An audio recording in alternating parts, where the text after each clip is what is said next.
In the year 680, a man named Hussein rode out into the Iraqi desert with 72 members of his family and a small number of companions to face an army numbering in the thousands. He refused to pledge loyalty to a caliph he believed was illegitimate. The army surrounded him. They killed everyone. His head was cut off and delivered as a trophy to Damascus. That was 1345 years ago. And in a very direct sense, it is still happening. The conflict between Iran and the Arab world is covered constantly and explained almost never. It gets labeled a religious war, a Sunni versus Shia problem, a 14th-century-old grudge that the Middle East simply cannot let go of. That explanation is clean. It is also wrong.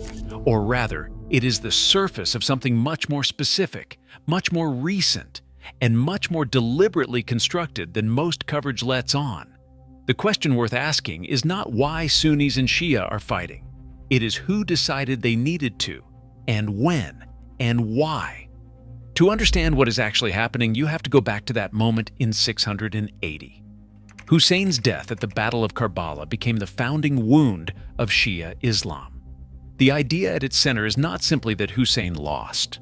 It is that he was righteous and he lost anyway, that innocence and power are not the same thing, and that a true believer may be called to stand against unjust authority, even when standing is fatal. That theology of martyrdom has driven Shia political identity for over 1,000 years. Every year, more than 200 million people commemorate it. You cannot understand modern Iran, its government, its foreign policy, or its willingness to absorb punishment without understanding what Karbala means. But here is what the religious explanation skips. Iran was not always Shia. For most of Islamic history, Iran was majority Sunni. It was converted by force in the 16th century by the Safavid dynasty, a Turkic ruling family, not even Persian, who imposed Shia Islam as a state religion. Not primarily for theological reasons, for geopolitical ones. They needed to distinguish Persia from the Ottoman Empire to the west, which was Sunni. The identity that now defines modern Iran was, in its origins, a political construction, a tool of statecraft. Sound familiar? Because the same thing happened again in 1979, and that is where the modern version of this conflict actually begins. When Ayatollah Khomeini overthrew the Shah and established an Islamic Republic, he didn't just change Iran's government. He reintroduced sectarianism as a weapon. Khomeini's vision was explicitly revolutionary and explicitly exportable. He called on Shia communities across the Arab Gulf states to rise against their rulers. Saudi Arabia heard that as an existential threat and bankrolled Saddam Hussein's Iraq to invade Iran and strangle the revolution before it spread. 8 years of war. 500,000 dead. When it ended, the borders were exactly where they had started. Iran came out of that with one hard lesson. It could not win a conventional military confrontation against the Arab states and their Western backers, so it stopped trying. Here is where it gets genuinely strange. What Iran built instead was not an army, it was a network. Beginning in 1982 in Lebanon, Tehran started funding, training, and arming non-state groups in countries it could not control directly. Hezbollah in Lebanon, Houthi rebels in Yemen, a weapons pipeline into Gaza.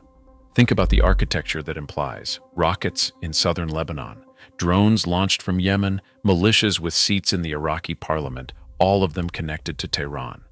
Iran spent an estimated $1 to $2 billion annually maintaining this. For that money, it effectively surrounded Israel, challenged U.S. influence from 4 directions simultaneously, and did all of it without ever officially declaring war on anyone. But here is the detail that breaks the religious war explanation open entirely. One of Iran's most important partners in this network was Hamas. Hamas is Sunni. It is not Shia. It was founded on the ideology of the Muslim Brotherhood, which is theologically opposed to Khomeini's version of political Islam. And yet for decades, Tehran funded them, armed them, and provided technical assistance for their rocket programs, because both parties shared a strategic objective that had nothing to do with theology. The enemy of my enemy runs deeper than the sect of my enemy. If this were a religious war, that alliance would be impossible. It existed anyway for 40 years. The Arab states on the other side were doing the same thing in reverse. Saudi Arabia and the Gulf monarchies funded Sunni factions in Yemen, Syria, and elsewhere, not because of an ancient devotion to theological principle, but because Iran's growing influence threatened their own grip on power. The language was religious. The logic was entirely geopolitical. They called it the axis of resistance. Then everything broke at once. It began with a building in Beirut. On September 27, 2024, Israeli aircraft dropped more than 80 bombs on a Hezbollah command facility, buried 60 feet beneath a residential apartment complex in the Dahieh suburb. The building collapsed into rubble. Inside was Hassan Nasrallah, who had led Hezbollah for 32 years and built it from a Lebanese militia into the most powerful non-state military force in the Middle East.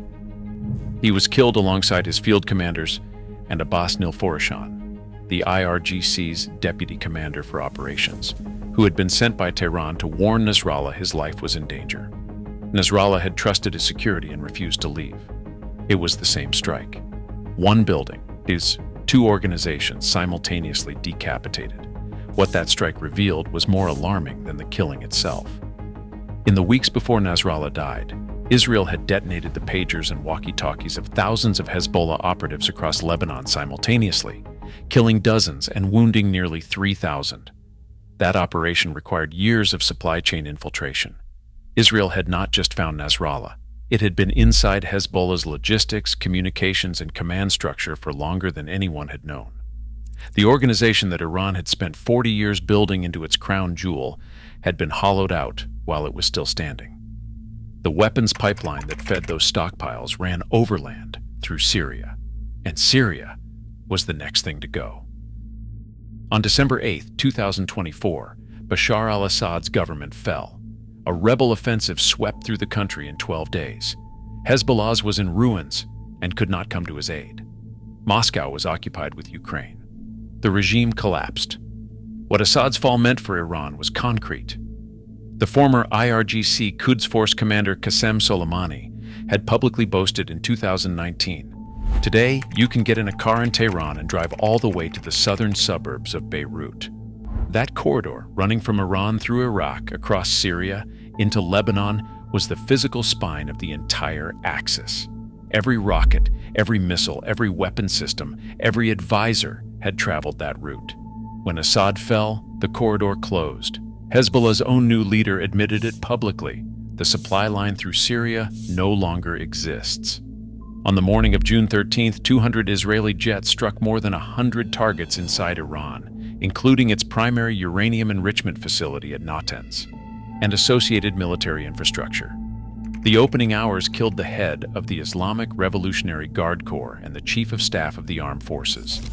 Then, on the night of June 21st to June 22nd, the United States joined. Operation Midnight Hammer deployed B-2 stealth bombers carrying 30,000-pound bunker buster munitions against Fordow, Natanz, and Isfahan, the three enrichment sites too deeply buried for Israeli aircraft alone to destroy.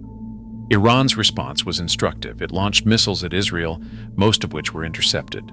Then it launched missiles at the American airbase at Al Udeid in Qatar. It gave advance warning before the Qatar strike. There were no casualties. The proxy network that was supposed to make any direct confrontation with Iran unthinkably costly mounted no coordinated retaliation. Hezbollah could not fight. Hamas was fighting for survival in Gaza. The Houthis and Iraqi militias, watching what had happened to every other component of the network, largely stayed out. On June 24th, a ceasefire was announced. The architecture Iran had spent 40 years building, so that it would never have to fight alone, went silent at the moment it was needed most. What you are left with is this. The conflict between Iran and the Arab world is real. It is serious. And it has killed hundreds of thousands of people across multiple countries over multiple decades. But it was not written in the 7th century.